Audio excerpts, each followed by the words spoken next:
A Grécia Antiga deu-nos a democracia, o teatro e algumas das ideias mais estúpidas alguma vez concebidas pelo homem. Este vídeo não é sobre a glória olímpica, é sobre curar a calvície com urina de cabra, votar pessoas para o exílio e limpar o rabo com cacos de cerâmica. Bem-vindos ao lado da história grega, que definitivamente não vos ensinaram na escola. 1. Esqueçam os cuidados de pele caros. O produto de beleza mais cobiçado na Grécia Antiga era uma substância deliciosa chamada glóios, que era o suor, azeite e células mortas da pele raspados dos corpos de atletas famosos. Não estou a inventar. Depois de um grande combate de luta livre, o trabalho de um tipo era pegar num raspador de metal e, literalmente, colher a porcaria do corpo de um campeão, engarrafá-la e vendê-la ao público. As mulheres compravam então esta lama corporal de celebridade e espalhavam-na no rosto, acreditando que as tornaria belas. É como se hoje em dia se pudesse comprar um frasco de suor do LeBron James depois de um jogo. Imaginem o discurso de marketing novo da Olympus Cosmetics. É a essência de Milon de Crotona. Obtenha aquele brilho fresco de "acabei de lutar com um touro". Foi a primeira fraude de bem-estar de celebridades, provando que as pessoas sempre estiveram dispostas a pagar uma fortuna pelo lixo mais nojento, desde que seja endossado por uma pessoa famosa. 2. Se alguma vez viajarem no tempo até o mundo antigo, aqui fica uma dica profissional. Nunca, mas nunca, aceitem um emprego numa lavandaria. O ingrediente secreto para deixar aquelas togas branco-pérola não era lixívia, eram quantidades maciças de urina humana. Eles colocavam grandes potes nos cantos das ruas públicas para qualquer um dar a sua contribuição. Era o vosso dever cívico urinar num pote público. Depois, trabalhadores chamados fulões recolhiam este ouro líquido, despejavam-no em tinas gigantes com a roupa suja e pisavam-na durante horas com os pés descalços. Esta era uma profissão legítima e respeitada. Imaginem tentar explicar o vosso trabalho numa festa. Ah, eu sou pisador de urina sênior na Togas RUs.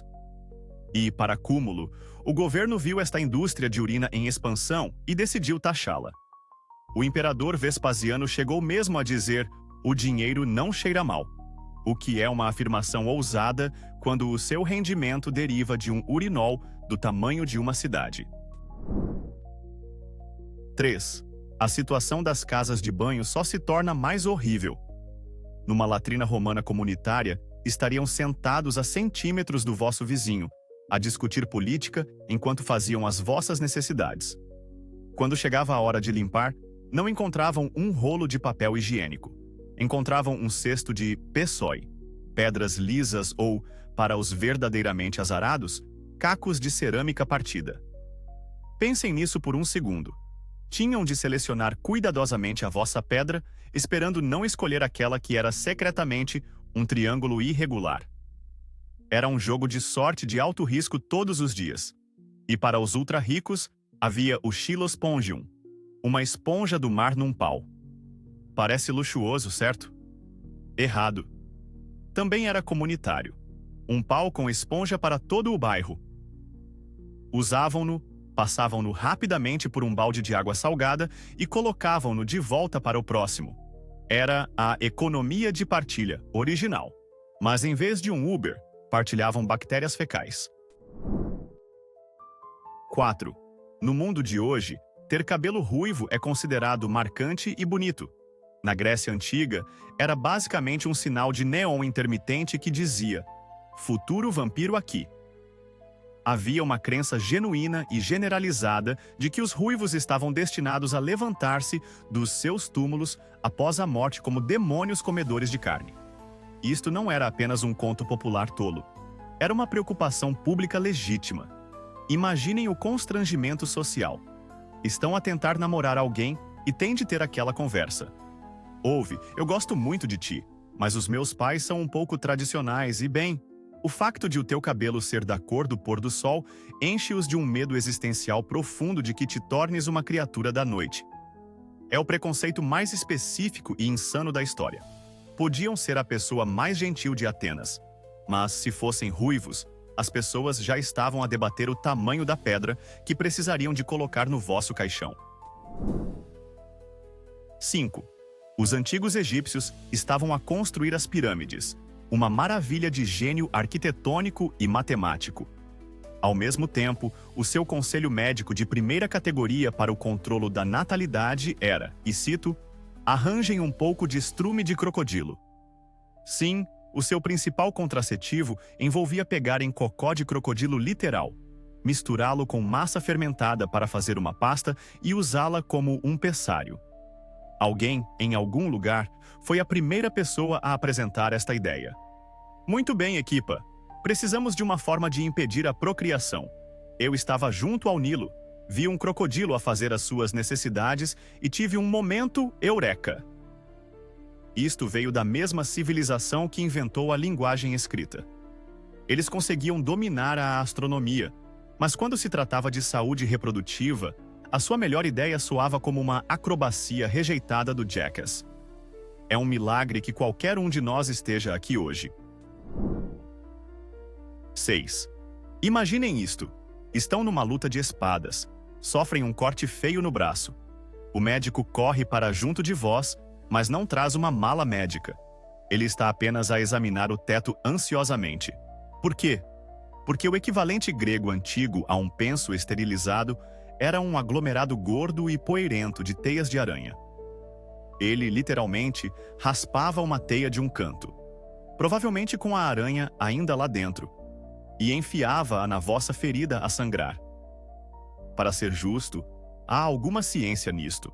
A seda de aranha tem propriedades antissépticas e ajuda na coagulação. Mas conseguem imaginar ser o paciente? Estão em agonia, e o vosso médico está a dizer: não se mova, encontrei um magnífico ninho de uma aranha tecedeira atrás deste pilar. A acústica neste canto dá à seda uma pureza maravilhosa. Estão simplesmente ali deitados, a esperar que a aranha não seja venenosa e que o vosso médico receba uma crítica de 5 estrelas na versão grega antiga do Yelp. 7. Os simpósios gregos, ou festas de bebida, deveriam ser para discussão intelectual, mas na sua maioria degeneravam num jogo chamado Kottabos, que era basicamente o desporto oficial de ser rico e bêbado. Depois de relaxarem e beberem galões de vinho, pegavam nas borras no fundo do vosso copo e, com um movimento teatral do pulso, arremessavam-nas pela sala em direção a um alvo. O objetivo era fazer um barulho alto e impressionar toda a gente com a vossa destreza no arremesso de vinho. Este era o pináculo do entretenimento.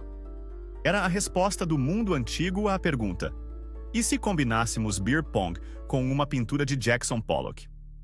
Entretanto, um pobre servo está de pé no canto, a ver o vinho salpicar por todos os mosaicos de valor inestimável, apenas a suspirar e a pensar nas 3 horas de esfrega que terá de fazer porque Aristófanes ficou bêbado e decidiu exibir a sua técnica novamente. 8.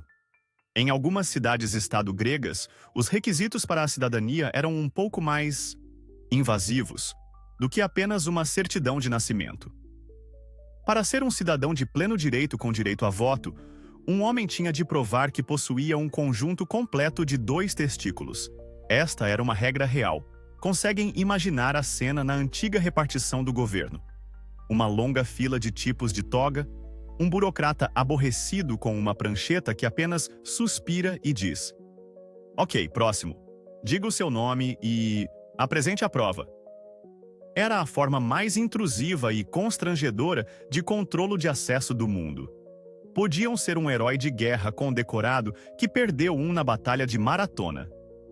Desculpe, Leônidas, agradecemos o seu serviço, mas a lei é a lei. Sem o duo, não há voto. Isto dá um significado totalmente novo à frase ter os tomates para participar na democracia. 9. Conhecem aquele vizinho que se queixa de vocês cortarem a relva às 9 da manhã de um sábado? Toda a cidade grega antiga de Síbaris era esse vizinho, mas em esteroides. Os sibaritas eram tão ridiculamente obcecados com o luxo e em evitar qualquer forma de estresse que promulgaram leis reais contra o ruído. Eles baniram ferreiros e carpinteiros de trabalhar dentro das muralhas da cidade porque o som do martelar era simplesmente demasiado áspero para os seus ouvidos delicados. Chegaram mesmo a proibir os galos, tornando ilegal possuir um, para que o seu precioso sono de beleza não fosse perturbado por aquele vulgar cocorococó. Esta era uma cidade que legalmente impunha uma vibe relaxada a toda a cidade. Conseguem imaginar as reuniões do conselho da cidade? Moção para banir sandálias que rangem? Todos a favor? Moção aprovada.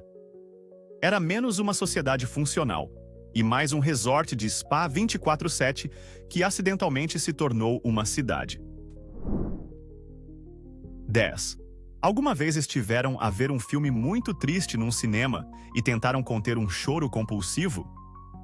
Os gregos antigos tinham uma solução para isso. Os seus enormes teatros de pedra, onde assistiam a tragédias de partir o coração, eram por vezes construídos com salas de choro designadas. Estas eram câmaras especiais para onde os membros da audiência excessivamente emotivos podiam ir para ter um colapso completo e total, sem incomodar os outros. Era o espaço seguro original, mas para pessoas que estavam a perder completamente a cabeça com a queda de uma personagem fictícia.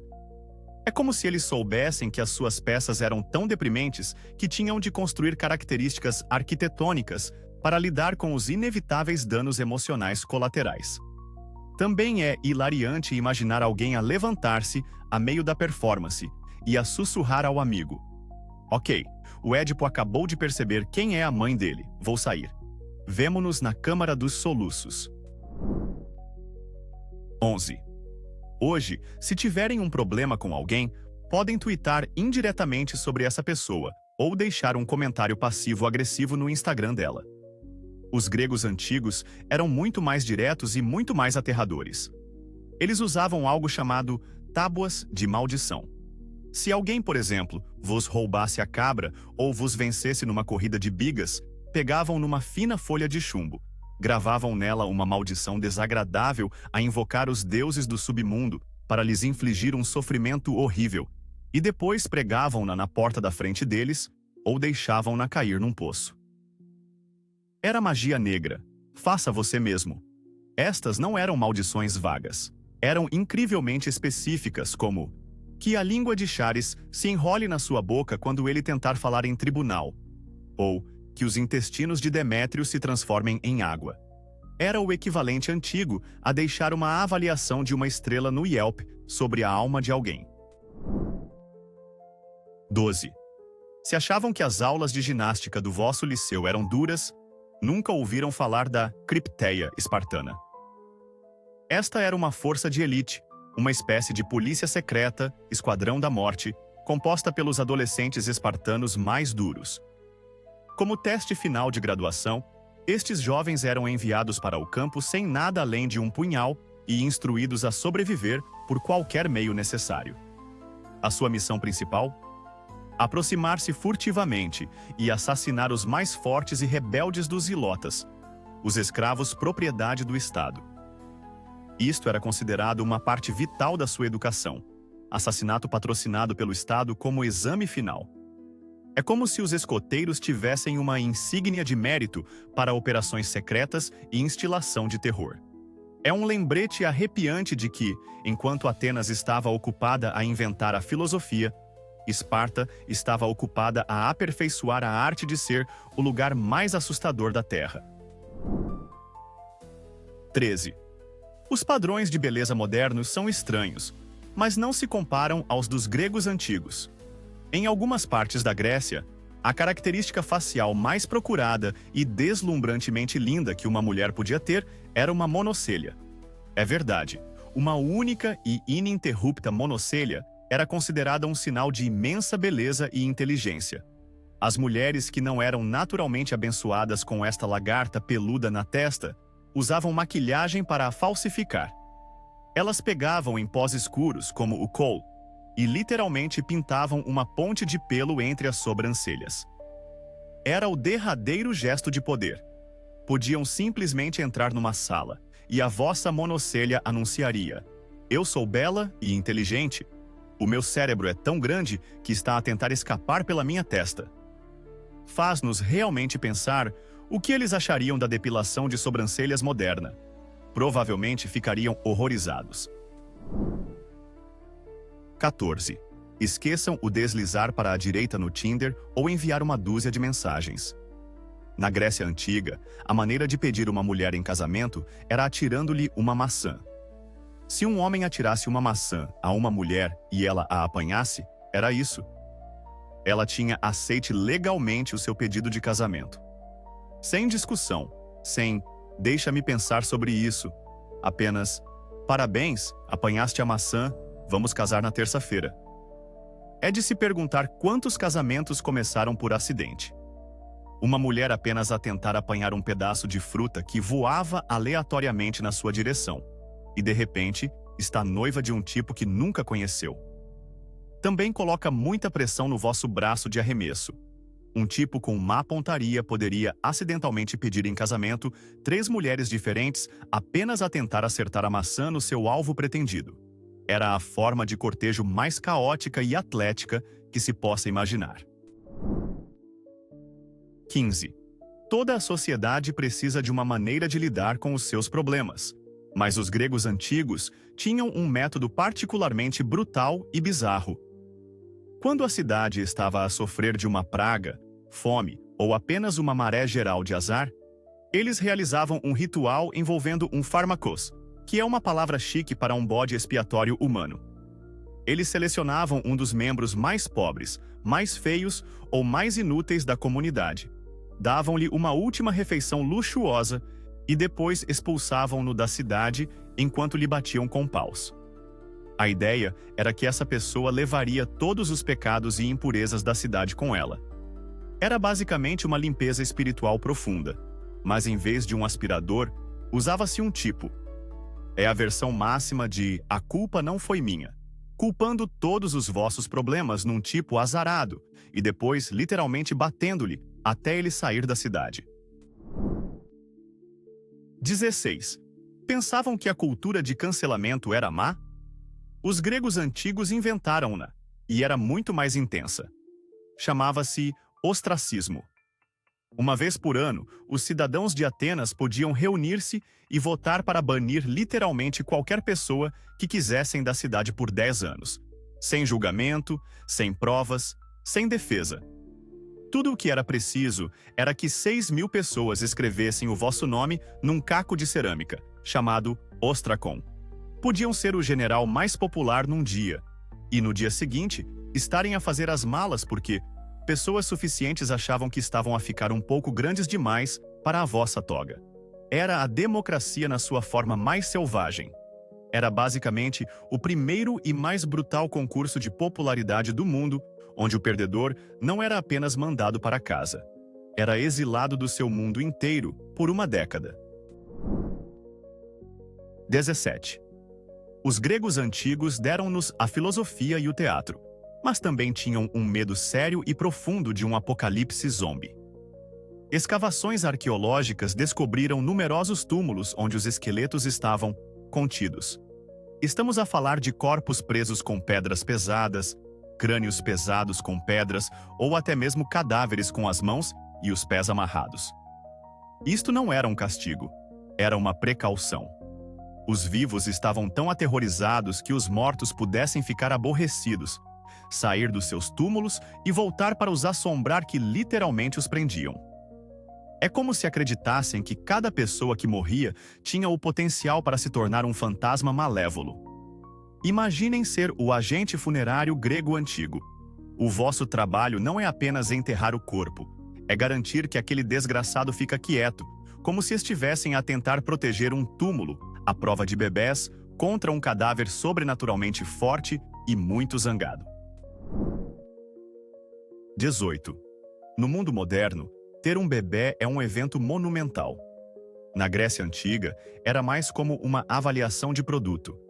Depois de uma criança nascer, era apresentada ao pai, o patriarca da família, que então a inspecionava. Se o bebê fosse considerado fraco, deformado, ou muitas vezes apenas do sexo errado, ou seja, uma menina, ele tinha o direito absoluto de ordenar que fosse abandonado. Esta prática, conhecida como exposição infantil, significava que o bebê era simplesmente deixado numa encosta ou num lugar público para morrer dos elementos ou ser comido por animais selvagens. Era uma abordagem brutalmente pragmática ao planeamento familiar. É um conceito arrepiante, como uma política de devolução para seres humanos. Desculpe, este veio com uma marca de nascença estranha. Vamos apenas deixá-lo lá fora e tentar um modelo melhor da próxima vez. É uma das normas mais sombrias e chocantes desta célebre civilização. 19. Os gregos antigos levavam as suas leis muito a sério. Tão a sério, de fato, que até levavam objetos inanimados a julgamento. Havia um tribunal especial em Atenas projetado especificamente para processar animais e objetos que tivessem causado a morte de uma pessoa. O exemplo mais famoso é o julgamento de um machado. Durante um sacrifício ritual, um machado usado para matar um boi foi declarado culpado de homicídio. O machado foi formalmente acusado, julgado em tribunal. Presumo que tenha renunciado ao seu direito a um advogado, considerado culpado, e, como punição, foi cerimoniosamente atirado ao mar. Isto não era uma piada. Era um processo legal legítimo. É de se perguntar como era o drama do tribunal. Objeção meritíssimo. O meu cliente é claramente uma ferramenta. Foi manejado por outro. É o cúmulo do absurdo burocrático. Criar toda uma estrutura legal para responsabilizar um pedaço de metal afiado pelas suas ações. 20. O sistema legal grego tinha outras peculiaridades, especialmente quando se tratava de escravos. De acordo com a lei ateniense, o testemunho de um escravo só era considerado válido em tribunal se fosse obtido sob tortura. Deixem-me repetir. Eles acreditavam que um escravo só diria a verdade se estivesse a ser submetido à dor física extrema. Um escravo não podia simplesmente entrar no tribunal e dizer: "Eu vi isto acontecer".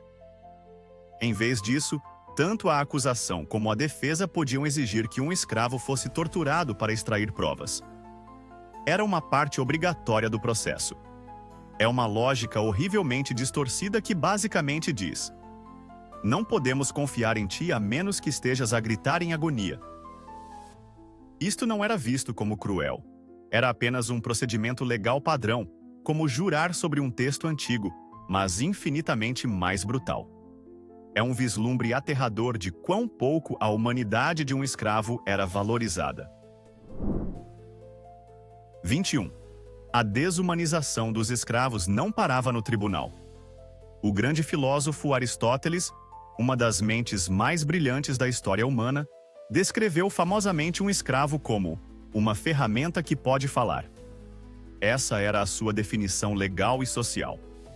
Eles não eram considerados pessoas. Eram propriedade com uma caixa de voz. Pensem nisso. Aos olhos da lei, um martelo, um arado e um escravo humano estavam todos na mesma categoria. Coisas que se possui para facilitar a vida.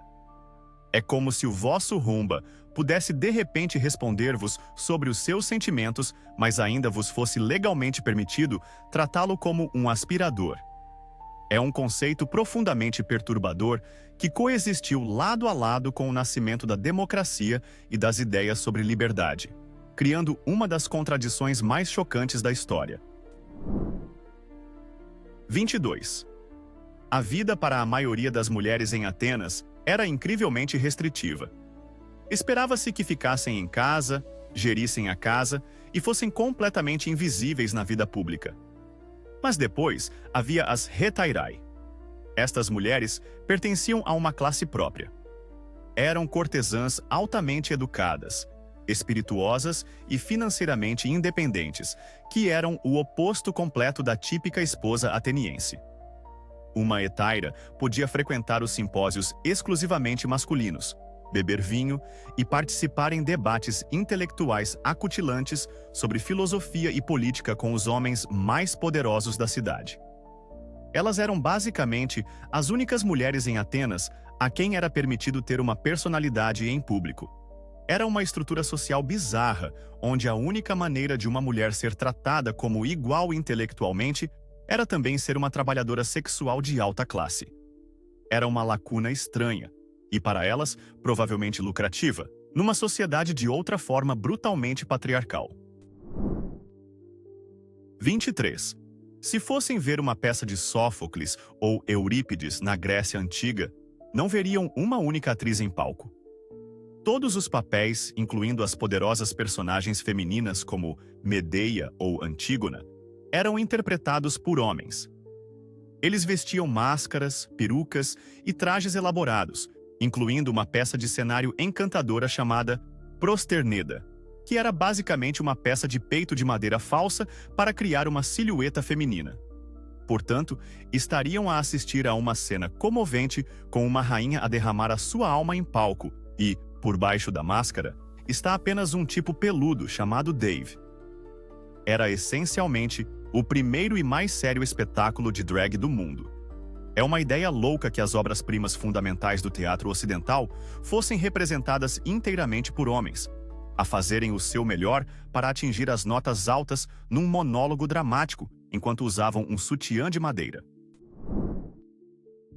24. Os Jogos Olímpicos da Antiguidade eram o auge do feito atlético, mas tinham uma política rigorosa de não são permitidas raparigas. E quero dizer rigorosa. Não era apenas que as mulheres não podiam competir. As mulheres casadas estavam proibidas até de serem espectadoras. A pena para uma mulher apanhada a espreitar os atletas nus era ser atirada de uma montanha próxima. E isto não é um exagero. A punição por assistir a desportos era a morte por queda de um penhasco. Esta regra era tão absoluta que há uma história famosa de uma mãe que se disfarçou de treinador masculino para ver o seu filho competir. Quando ele ganhou, ela saltou a barreira em celebração. O seu disfarce caiu e ela foi exposta. Ela só foi poupada porque o seu filho era um campeão famoso. Depois disso, eles criaram uma nova regra de que até os treinadores tinham de estar nus. Problema resolvido, ao estilo grego. 25. Se acham que o MMA moderno é brutal, nunca ouviram falar do pancrácio. Este era o desporto de combate favorito dos gregos antigos, e era basicamente um derby de demolição humano sem regras. O nome significa literalmente todo o poder, e eles não estavam a brincar. As regras eram incrivelmente simples, não havia nenhuma. Ok, isso é um ligeiro exagero. Não era permitido morder ou arrancar os olhos do adversário. Tudo o resto, totalmente permitido. Socos, pontapés, estrangulamentos, chaves de articulação, partir dedos das mãos e dos pés. Estava tudo em cima da mesa. As lutas só terminavam quando uma pessoa se rendia, ficava inconsciente ou, sabem, morria. Estes tipos eram considerados os atletas supremos, as superestrelas do mundo antigo. Teriam filósofos a discutir a natureza da alma numa tenda, e, mesmo ao lado, dois tipos gigantes e oleados a tentar torcer os membros um do outro para uma multidão em delírio. Era a mistura perfeita de alta cultura e selvageria absoluta. 26. Os filósofos são conhecidos pelas suas grandes ideias, mas Empédocles levou-o a um nível totalmente novo de arrogância insana. Ele era um pensador brilhante que concebeu uma versão primitiva da teoria da evolução, mas também acreditava genuinamente que era um deus imortal. Para provar o seu estatuto divino aos seus seguidores de uma vez por todas, ele decidiu realizar um milagre final e dramático.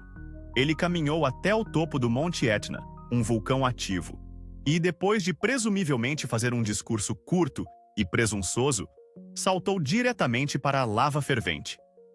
Ele pensava que o seu corpo simplesmente desapareceria, provando que tinha ascendido de volta aos céus. Em vez disso, o vulcão fez o que os vulcões fazem e incinerou-o instantaneamente. Mas a história melhora.